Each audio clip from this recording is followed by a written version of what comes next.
Gusto mo bang hahanap-hanapin ka ng taong mahal mo o gusto kang tatawagan palagi?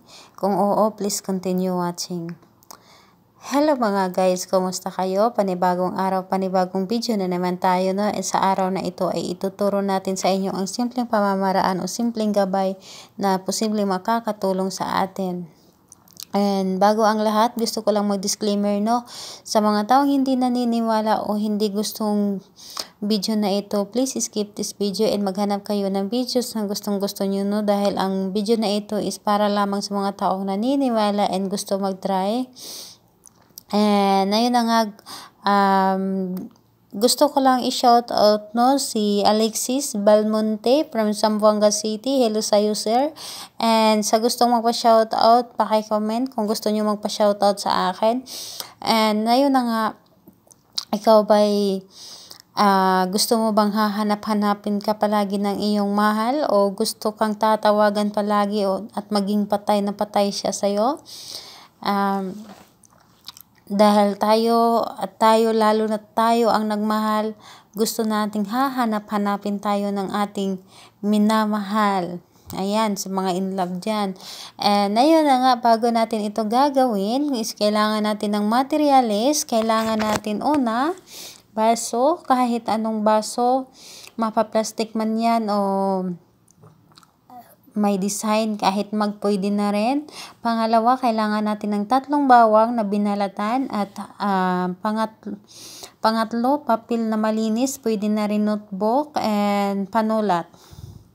And ayun na nga guys, syempre bago natin ito gawin, kailangan maging handa tayo sa ating sarili.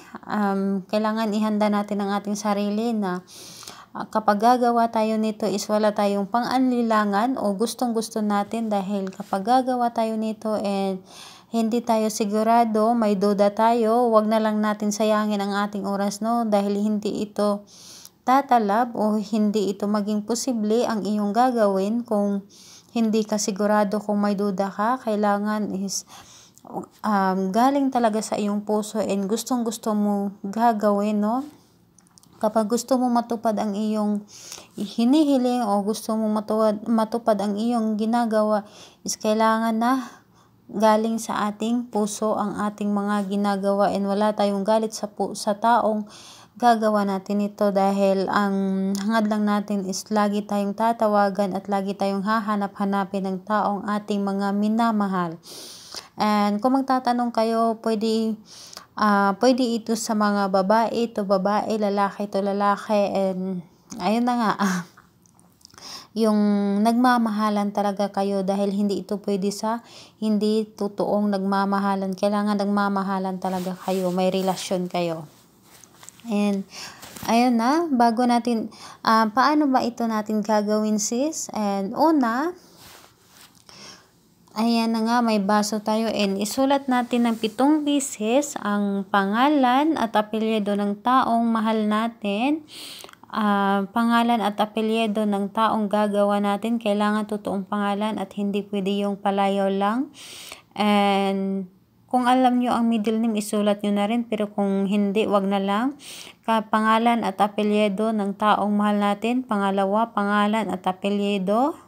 Pangatlo, pangalan at apelyido. Pang-apat, pangalan at apelyido.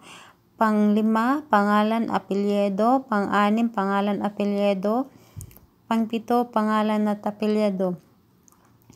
And pagkatapos ito nating sulatan is may magic words tayo, no? Kumbaga ang ating hiling sa likod, ito yung ating isusulat sa likod. Hanap-hanapin mo ako at maging patay na patay ka sa akin at tatawagan mo ako ngayon na. Ayun, ito ang ating hiling. Hanap-hanapin mo ako at maging patay na patay ka sa akin at tatawagan mo ako ngayon na. And ayun na nga guys, pagkatapos nito ay ang ating bawang is ilagay natin sa loob ng ating baso at ang baso ay kakausapin natin. Kakausapin natin ang ating baso. Itapat mo ito, pili ka lang. Itapat mo ito sa iyong bunganga o sa iyong baba. pwede itong pabulong o tulad nitong malakas yung boses, kausapin mo ito na sa pamamagitan nila is matulungan ka, no? Kausapin mo ito. Una, pangalan niya ng gagawan mo, pangalan at apelyido ng taong gagawan mo at yung hiling. Maging hahanap-hanapin mo ako at maging patay na patay ka sa akin. Tatawagan mo ako ngayon na. Pangalawa, 7 beses mo ito uulit-ulitin, guys, no? Ang ating kapag natapat na ito sa iyong baba or iyong bunganga, 7 beses mong babanggitin ang kanyang pangalan, ang pangalan ng taong gagawan mo. Pangalan niya, apelyido, hanapin mo ako at maging patay na patay ka sa akin at tatawagan mo ako ngayon na. Pangalawa, pangalan niya, apelyido, hanapin mo ako at maging patay na patay ka sa akin at tatawagan mo ako ngayon na. Pangatlo, pangalan niya, apelyido, hanapin mo ako at maging patay na patay ka sa akin at tatawagan mo ako ngayon na, hanggang matapos ang 7 beses mong ibubulong dito sa baso. And pagkatapos nito, sis, ano ang aming dapat gawin?